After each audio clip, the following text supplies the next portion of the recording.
Israel Hamas மோதல் அடுத்த கட்டத்தை நோக்கி நகர்ற மாதிரியான ஒரு மிகப்பெரிய பதற்றமான சூழல் திரும்பவும் இப்போ மத்திய கிழக்கில் ஏற்பட்டிருக்கு. அண்மையில் தான் ஹூதி இயக்கத்தினுடைய இலக்குகளை இலக்கு வச்சு இஸ்ரேல் ஒரு மிகப்பெரிய தாக்குதலை நடத்தியிருந்தது. ஆயுத கிடங்குகளில் தாக்குதல் நடத்தப்பட்டிருக்கிறதா செய்திகள் வெளியாகி இருந்தது. ஏற்கனவே ஓரளவுக்கு தணிஞ்சிருந்த மத்திய கிழக்கினுடைய பதற்றம் திரும்பவும் அதிகரிச்சிருந்தது. இப்போ திரும்ப லெபனான்ல இருந்து இயங்கக்கூடிய ஹிஸ்புல்லா இயக்கத்தினுடைய இலக்குகளை இலக்கு வச்சு இஸ்ரேல் ஒரு மிகப்பெரிய தாக்குதலை நடத்தியிருக்கிறதா சொல்லப்படுது.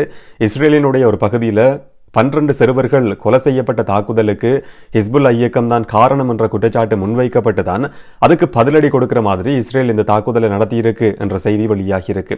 இதுக்கு பிறகு மத்திய கிழக்கினுடைய பதற்றம் இன்னும் அதிகரிச்சிருக்கு. குறிப்பாக லெபனான் பெய்ரூட் நகருக்கான விமான சேவைகள் தாமதம் அடைஞ்சிருக்கிறதா செய்திகள் வெளியாகி இருக்கு.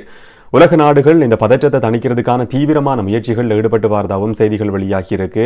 பிரான்ஸ், அமெரிக்கா, UK உட்பட சில நாடுகள் இதுக்கான தீவிரமான முயற்சிகளில் தொடர்ச்சியாகவே ஈடுபட்டு வருது. இப்ப இந்த தாக்குதலுக்கு பிறகு என்ன நடந்து கொண்டிருக்கு, இப்ப என்ன நடக்கலாம் என்றதை பற்றின பல தகவல்கள் தான் இந்த காணொலியில பார்க்க போறோம். விளக்கமா பார்க்கலாம். வணக்கம், நான் கிருஷாந்த் ராஜ். இஸ்ரேல் காசா மோதல் ஆரம்பிச்சதுக்கு பிறகு இல்லாட்டி இஸ்ரேல் ஹமாஸ் போர் ஆரம்பிச்சதுக்கு பிறகு தொடர்ச்சியான ஒரு பதட்டம் மத்திய கிழக்குல உருவாகி இருந்தது.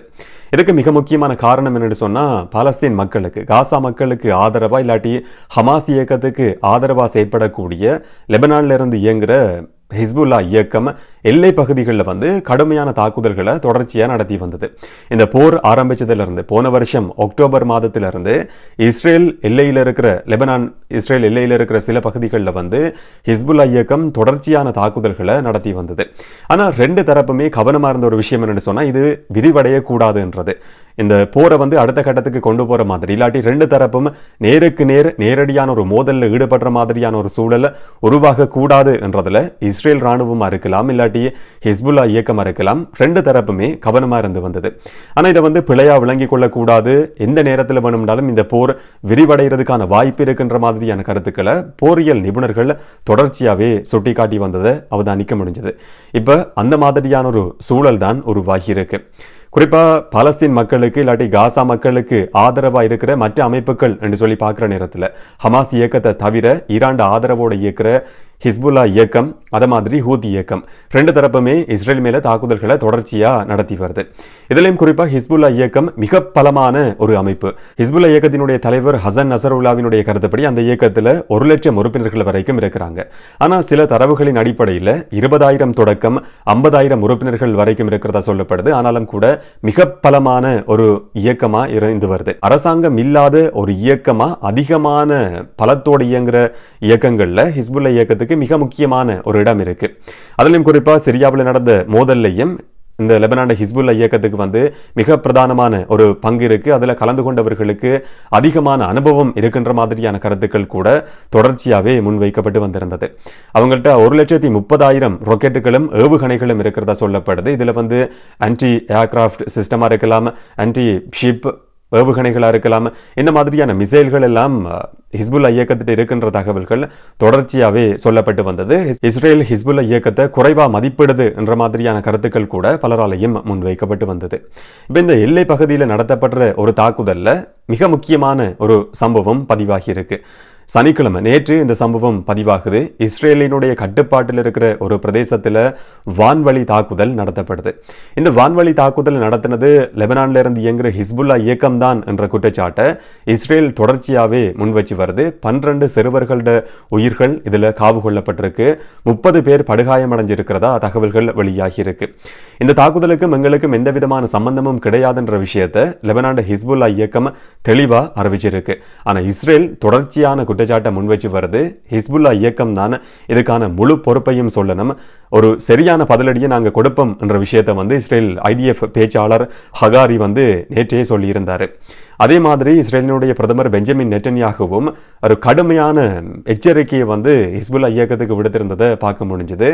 அப்படி விடுக்கப்பட்ட எச்சரிக்கை மாதிரி இப்ப பதில் தாக்குதல் நடத்தப்பட்டிருக்கு. என்று சொன்னா இஸ்ரேலை பொறுத்த வரைக்கும் உள்ள நடத்தப்பட்டிருக்கிற இந்த தாக்குதல் மிகப்பெரிய ஒரு தோல்வியா பார்க்கப்படுது. இந்த தாக்குதலை யாரு நடத்தினதுன்றதை இதுவரைக்கும் உறுதி செய்ய முடியாம இருக்கு என்ற மாதிரியான கருத்துக்கள் ஊடகங்கள்ல பேசப்பட்டு வருது.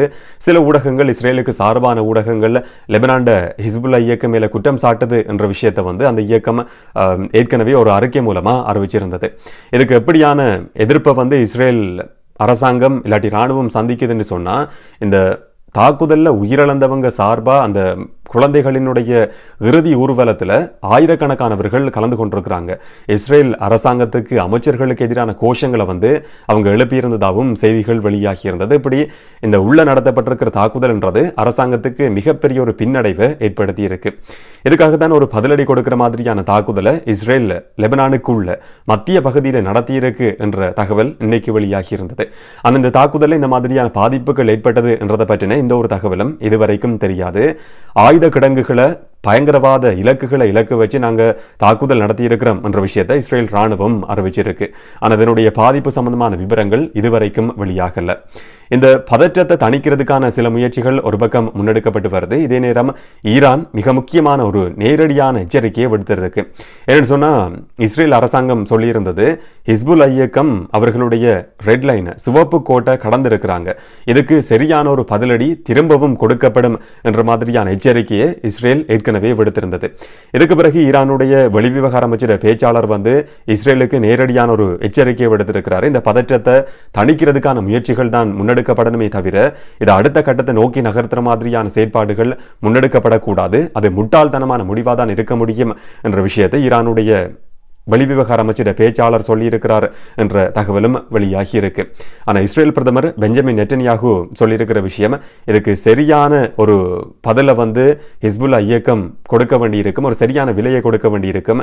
இதுவரைக்கும் நடத்தப்படாத மிகப்பெரிய ஒரு தாக்குதலை நாங்கள் கட்டாயம் நடத்துவோம் என்ற விஷயத்தை இஸ்ரேல் பிரதமர் பெஞ்சமின் நெட்டன்யாகு சொல்லியிருக்கிறாரு. பெஞ்சமின் நெட்டன்யாகு அமெரிக்காவுக்கு விஜயம் செஞ்சிருந்தார். இப்போ அந்த விஜயத்தை முடிச்சு கொண்டு இஸ்ரேலுக்கு அவர் திரும்பி இருக்கிறதா சொல்லப்படுது. அமெரிக்காவுக்கு போயிருந்த பெஞ்சமின் நெட்டன்யாகு அமெரிக்க ஜனாதிபதி ஜோ பைடன், ஜனாதிபதி வேட்பாளராக களமிறங்க இருக்கிற கமலா ஹாரிஸ், டொனால்ட் ட்ரம்ப் இந்த மாதிரியான சில முக்கியமான நபர்களை சந்திச்சு பேச்சுவார்த்தைகள் ஈடுபட்டிருந்தாரு.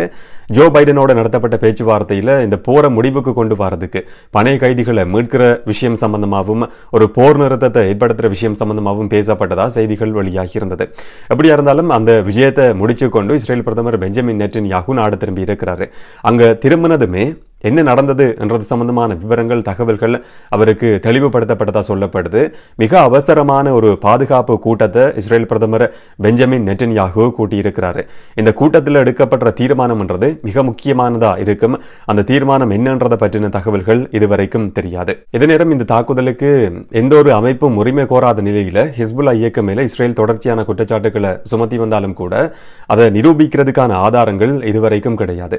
என்னன்னு சொன்னா ஆரம்பத்திலிருந்து ரெண்டு தரப்புமே ஒரு பரந்த விரிவுபட்ட போரை ஏற்படுத்துறதுக்கு தயாரா இல்லை என்ற மாதிரியான நிலைப்பாடு தான் தொடர்ச்சியா வெளிப்படுத்தி வந்திருந்தது. அப்படியான ஒரு நிலைப்பாட்டில் இருக்கிற ரெண்டு தரப்புகளும் இந்த மாதிரியான ஒரு தாக்குதலை நடத்துறதுக்கு முன் வந்திருக்காது என்ற தகவல்களும் ஊடகங்கள்ல வெளியாகி இருக்கு. இது ஒரு பிழ காரணமா, தொழில்நுட்ப கோளாறு காரணமா நடந்த தாக்குதல இருக்க முடியும் என்ற விஷயமும் இப்ப பேசப்பட்டு வருது. ஆனா அதை நிரூபிக்கிறதுக்கான ஆதாரங்களும் கிடையாது. இப்ப ஹிஸ்புல்லா இயக்கம் சொல்லியிருக்கிற ஒரு விஷயம் என்று சொன்னா இந்த தாக்குதலுக்கு முழு பொறுப்பையும் இஸ்ரேல் தான் ஏற்றுக்கொள்ளணும். ஒரு தாக்குதலை கூட சரியா நடத்த தெரியாத ஒரு அரசாங்கம், ராணுவம் தான் இஸ்ரேல் என்ற விஷயத்தை ஹிஸ்புல்லா இயக்கம் ஒரு அறிக்கை மூலமா சொல்லியிருக்கு. இப்ப நடத்தப்பட்டிருக்கிற புது தாக்குதல் என்றது காசா மோதல்ல தாக்கம் செலுத்தலாம் என்ற மாதிரியான கருத்துக்களும் வெளியாகி இருக்கு. என்று சொன்னா ஒரு போர் நிறுத்தத்தை ஏற்படுத்துறது சம்பந்தமான மிக முக்கியமான பேச்சுவார்த்தை ரோம் நகரத்தில் நடந்து வருது.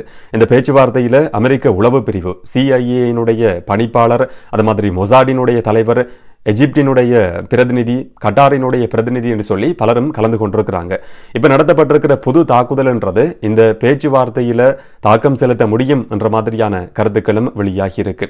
மத்திய கிழக்கில் உருவாகி இருக்கிற இந்த பொது பதற்றத்தை தணிக்கிறதுக்கான தீவிரமான முயற்சிகள் சில உலக நாடுகளால இப்பவே ஆரம்பிக்கப்பட்டிருக்கு. நான் முதல்ல சொன்ன பேச்சுவார்த்தையில் ஈடுபடுற தரப்புகள், ஈஜிப்ட், கட்டார் மாதிரியான தரப்புகளால அந்த மாதிரியான முயற்சிகள் தீவிரமாக முன்னெடுக்கப்பட்டு வருது. இதே நேரம் அமெரிக்கா சொல்லியிருக்கிற விஷயம், இந்த பதற்றம் அடுத்த கட்டத்தை நோக்கி நகரக்கூடாது, ஆனால் இஸ்ரேல் தங்களை பாதுகாத்துக் கொள்றதுக்கு எந்த நடவடிக்கையும் எடுக்க முடியும் என்ற மாதிரியான கருத்தை அமெரிக்கா சொல்லியிருக்கு. UK, பிரான்ஸ் இந்த நாடுகளும் கூட இஸ்ரேல் மேல நடத்தப்பட்டிருக்கிற தாக்குதலுக்கு ஒரு கண்டனத்தை பதிவு செஞ்சிருக்கிற அதே நேரத்தில் இந்த பதற்றம் அதிகரிக்க கூடாது என்ற மாதிரியான கருத்துக்களையும் சொல்லி இருக்கிறதா சொல்லப்படுது. பெய்ரூட்டுக்கான விமானங்கள் தாமதம் அடைஞ்சிருக்கு. அந்த விமான பயணங்கள் தாமதம் அடைஞ்சதற்கான காரணம் என்னன்றதை பற்றின தெளிவான தகவல்கள் அந்த விமான சேவை நிறுவனங்களால் சொல்லப்படாமல் இருக்கு. ஆனாலும் இப்ப நடத்தப்பட்டிருக்கிற புது தாக்குதல், அதுக்கு பிறகு உருவாகி இருக்கிற பதற்றம் தான் விமான சேவைகள் தாமதம் அடைஞ்சதுக்கான காரணம் என்ற தகவலும் வெளியாகி இருக்கு. எப்படியா இருந்தாலும் இந்த மத்திய கிழக்கு பதற்றம்ன்றது இன்னும் அடுத்த கட்டத்தை நோக்கி நகர்ந்திருக்கு. இஸ்ரேல் பிரதமர் பெஞ்சமின் நெட்டன்யாகு தலைமையில் நடக்கிற கூட்டத்தில் எடுக்கப்படுற தீர்மானத்தை அடிப்படையாக வச்சுதான் மத்திய கிழக்கினுடைய அடுத்த மணித்தியாலங்கள் தீர்மானிக்கப்படும்.